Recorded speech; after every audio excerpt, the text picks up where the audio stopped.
아이러니하게도 점점 집이 좁아지고 있는데요. 망한 거 아니고 자발적으로 온 거고요. 좁은 집에 이사를 왔을까요? 오늘의 주제, 재테크와 관련이 있습니다. 34평에서 9평으로 이사하는 1년 동안 18억의 부동산 자산을 투자 자산까지 합치면 20억 정도 소유하고 있습니다. 곧 출시된 전자책을 통해서도 재테크 팁들을 많이 다뤄볼게요. 안녕하세요, 레빗데빗입니다. 지금까지 영상을 보시면 뒷배경이 자주 바뀌죠. 제가 유튜브를 올해 시작했는데 올해에만 벌써 세 번째로 이사온 집입니다. 아이러니하게도 점점 집이 좁아지고 있는데요. 34평 아파트, 14평 투룸 오피스텔, 지금은 9평 원룸, 지금까지 이렇게 이사를 왔습니다. 망한 거 아니고 자발적으로 온 거고요. 사실 원룸까지는 생각이 없었는데 근무지를 옮기면서 직주 근접 깔끔한 오피스텔을 찾아보다가 도저히 투룸 매물이 없는 거예요. 그래서 제일 깔끔하고 가까운 원룸으로 구했습니다. 이사를 할 때는 집 사이즈에 비해서 짐이 너무 많아서 막 집이 터질 것 같고 그랬는데 지금은 당근으로 많이 팔고 있고 또 과거의 소비 습관을 반성도 하면서 버릴 거 버리고 어느 정도 안정이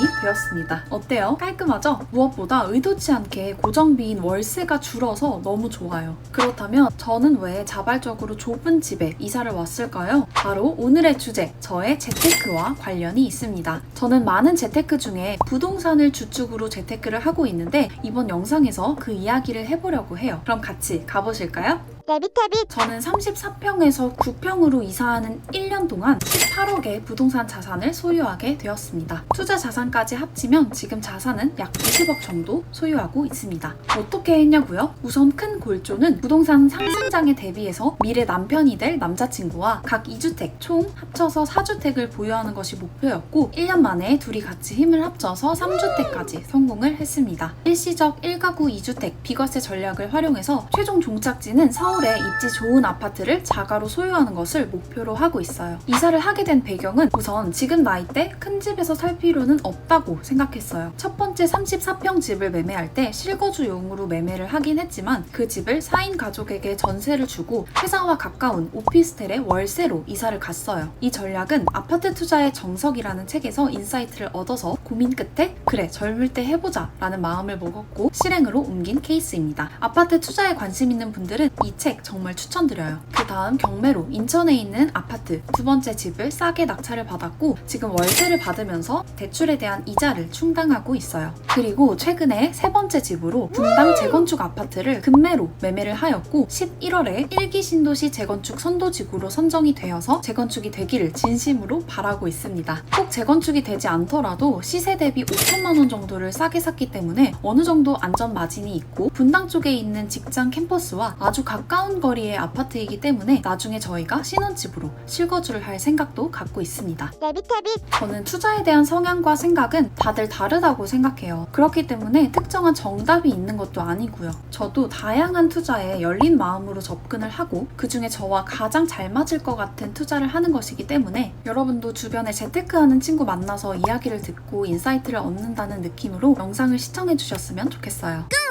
저는 일단 현금이 전부는 아니라고 생각해요. 물가 상승, 인플레이션으로 인해서 통장에 가만히 있는 현금의 가치가 점점 떨어지고 있기 때문에 투자를 통해서 현금 그 자체가 아닌 무언가 가치가 있는 자산을 사야 한다고 생각해요. 자산은 땅이 될 수도 있고 집이 될 수도 있고 건물이 될 수도 있고 주식이 될 수도 있는 거고요. 이 자산들은 결국 노동수익인 월급과 별개로 가치가 상승해서 조금 더 편안한 노후를 보낼 수 있게 해주기를 기대하고 있어요. 저는 그래서 예금, 적금, ETF, 국내 주식, 해외 주식, 연예연금, 아트테크, 부동산 급매, 경매, 채권, 배당주 등 정말 다양한 투자 수단에 선입견 없이 열린 마음을 갖고 접근하는 편이고 일단 책을 통해서 공부하고 소액으로라도 직접 실행을 함으로써 감을 익히고 체득하는 편입니다. 작년에는 그 중에서 경매 투자에 관심을 갖게 되어서 책도 정말 많이 읽고 강의도 찾아서 듣고 매주 임장도 다녔어요. 부동산이 전부는 아니지만 많은 책과 유명한 부자들이 말하듯이 너무 좋은 자산이고 투자 수단인 건 맞다고 생각하기 때문에 앞에서 말한 대로 우선은 미래 남편이 될 남자친구와 같이 총 4주택을 보유하는 것이 저의 단기적인 목표이고 땅도 집도 꾸준히 상승할 가치가 있는 서울 상급지에 아파트를 소유하는 것이 장기적인 목표입니다. 제 제가 부동산 투자를 하는 근거는 부동산은 주식처럼 보이지 않는 자산이 아닌 실물 자산이라는 점에서 가격이 떨어지면 내가 들어가서 살면 되지 라는 이런 안정감을 주기도 하고, 주식과 달리 매도 매수의 시간이 어느 정도 소요되기 때문에 주식처럼 개인의 심리가 급격하게 시장에 반영되지는 않는다는 특징이 있어서 저처럼 약간 걱정이 많은, 조금은 둔한 사람들이 하기 좋은 투자인 것 같아요. 저는 개인적으로 주식 트레이딩은 너무 어렵더라고요.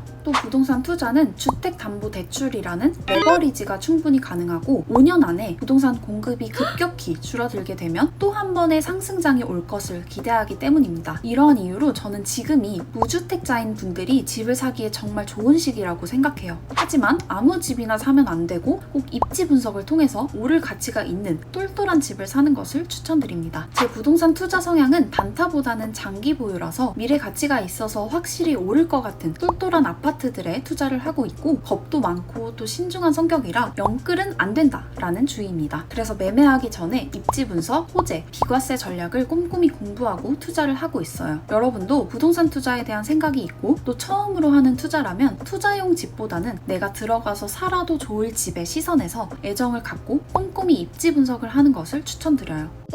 부동산 외적으로는 만일의 사태를 대비해서 월급의 10배 정도 되는 금액은 현금으로 꼭 보유하려고 하고 있고, 이 현금은 통장에 가만히 두지 않고 고금리 파킹 통장이나 예금 특판을 활용해서 연 4에서 5% 정도 수익률을 벌어주고 있어요. 나머지 금액으로는 주식, 미술품, ETF, 채권 등에 투자를 하고 있는데, 저는 주식 스킬이 잘 없기 때문에 우량주 중심으로 장기 보유를 하고 있고, 미국 ETF를 ISA 통장을 통해서 꾸준히 보유를 하고 있어요. 또 최근에는 금리 인하에 대한 기대감이 있어서 채권에 관심이 생겼는데, 부동산에 비해서 잘 모르는 분야라 계속해서 관련 채권책을 읽고 공부를 하고 있습니다. 올해 8월 달에 제 월세 보증금이 4천만 원 정도 또 들어오는데 그 돈으로 채권 투자를 한번 해보려고요. 저도 본격적으로 재테크를 시작한 지 1년 정도밖에 되지 않아서 모르는 거는 강의도 찾아서 듣고 또 책을 통해서 많이 공부하고 직접 실행하면서 많이 배우고 있어요. 앞으로도 제가 열심히 공부해서 여러분들께 좋은 영상 많이 공유드릴게요. 구독 잊지 마세요.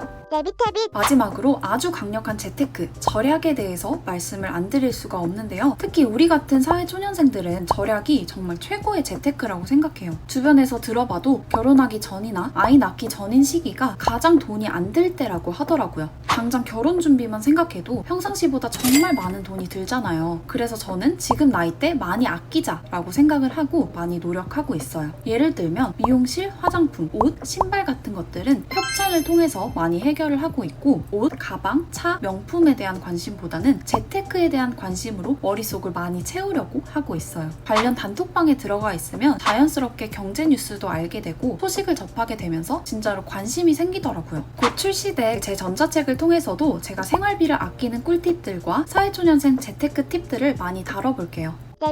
네, 이렇게 저의 투자 스토리와 투자에 대한 생각에 대해서 말씀드렸는데요. 이번 영상을 통해서 주변에 재테크 관심 많은 직장인 친구랑 같이 한번 커피타임 했다고 생각하시고 좋은 인사이트를 얻어가셨으면 좋겠습니다. 앞으로도 좋은 영상으로 찾아올 테니까 직장인 부자 습관은 레빗레빗 구독, 좋아요, 알림 설정 부탁드리고 궁금한 점이나 원하는 영상 있으면 댓글로 남겨주세요. 그럼 안녕!